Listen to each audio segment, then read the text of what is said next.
Alors bienvenue en sciences de l'ingénieur. Donc je vais vous présenter cette discipline. Donc on peut choisir cette discipline en tant qu'enseignement optionnel en seconde, donc pour 1 heure et demie par semaine. Mais les sciences de l'ingénieur, c'est également un enseignement de spécialité dans la voie générale. Donc comme tout enseignement de spécialité, c'est 4 heures par semaine en première et 6 heures en terminale. Je vais maintenant vous présenter rapidement ce que l'on fait en sciences de l'ingénieur. Donc on fait la conception d'objets en 3 dimensions. Donc l'objectif c'est de dessiner des systèmes en 3D. Donc on commence par dessiner les pièces une à une. Et ensuite, une fois qu'on a dessiné les pièces, on les assemble entre elles pour obtenir un mécanisme complet. Donc l'intérêt, c'est ensuite de pouvoir animer ce mécanisme et puis de mieux comprendre le fonctionnement des systèmes. Donc ici on a des exemples de systèmes qu'on étudie en cours, hein. Donc on a un vélo elliptique ici, une agrafeuse automatique, un aspirateur automatique et puis une trottinette électrique. Et ici c'est une serrure connectée. On fait également de la programmation. Donc pour cela, on va étudier le langage Python, hein, qui est un langage qui est très utilisé dans l'éducation nationale.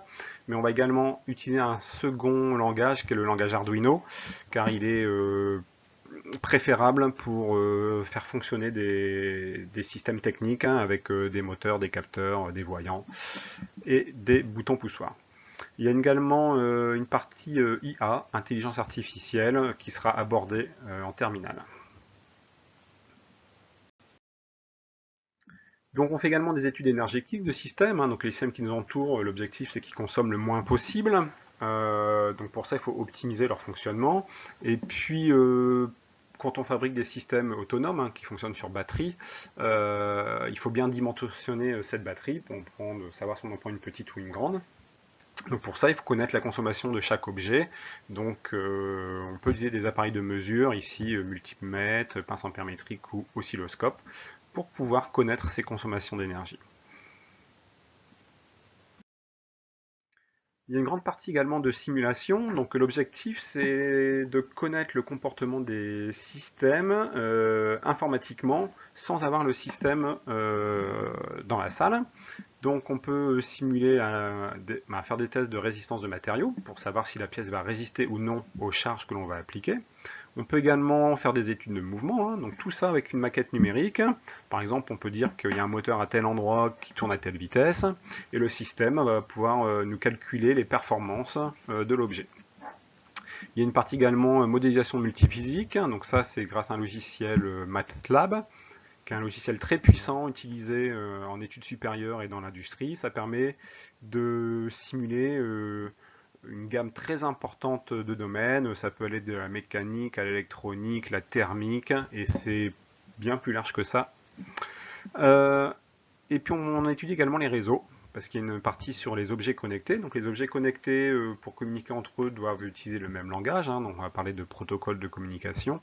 Et puis pour pouvoir communiquer entre eux, communiquer à la bonne personne ou au bon objet, pour ça il faut utiliser un système d'adressage. Donc on va parler d'adresse IP.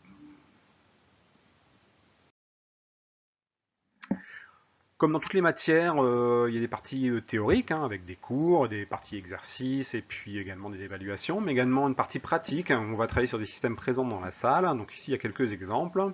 Par exemple, ici, un vélo elliptique, hein, qui permet d'étudier de la cinématique, qui est l'étude des mouvements des pièces. Ici, un lave-vitre automatique. Donc ici, ça permet de calculer également les trajectoires, hein, parce que ça se déplace tout seul sur une vitre, mais également l'étude des forces, hein. Il faut que le robot ne tombe pas, donc pour ça il y a un système d'aspiration. Donc on peut quantifier la force d'aspiration.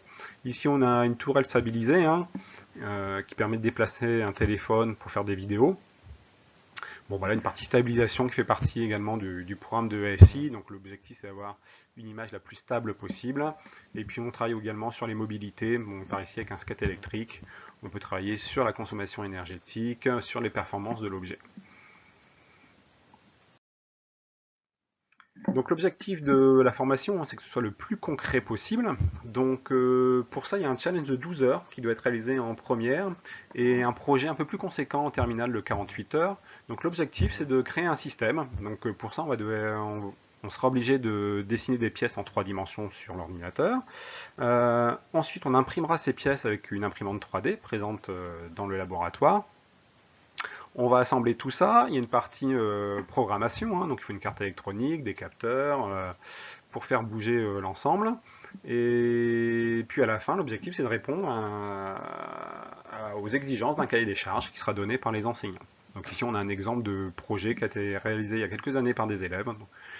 Donc ça va très vite à comprendre. Ici on devait positionner des dominos à intervalles réguliers, à une certaine vitesse, et puis également pouvoir réaliser des courbures dans la pose de ces dominos. Je vais maintenant parler de l'orientation. Donc, qu'est-ce qu'on peut faire avec cette spécialité et cet enseignement des sciences de l'ingénieur? Donc, comme son nom l'indique, on peut intégrer les écoles d'ingénieurs. Donc, j'ai mis quelques exemples ici, comme l'UTC à Compiègne, qui est très réputé. Mais on peut aller également aux écoles des mines, centrales, les arts et métiers, et également les écoles d'architecture. Ce sont des études plutôt longues, des études de 5 ans. On peut également faire des études plus courtes, par un BTS ou un DUT. Donc il y a plein de domaines, ça peut aller du génie civil, qui est l'étude des bâtiments, des ponts, des constructions d'appartements. Il y a également une partie informatique, plutôt industrielle, une partie plasturgie pour réaliser des pièces plastiques, ou une partie génie mécanique et productique pour construire des pièces plus résistantes, souvent en acier. On peut également aller en faculté, à l'université, pour faire une licence. Donc des licences, il y en a dans de nombreux domaines, dont les domaines scientifiques et techniques.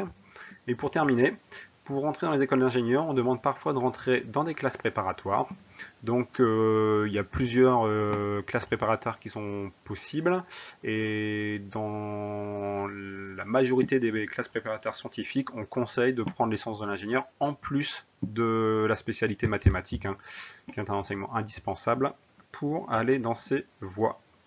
Voilà.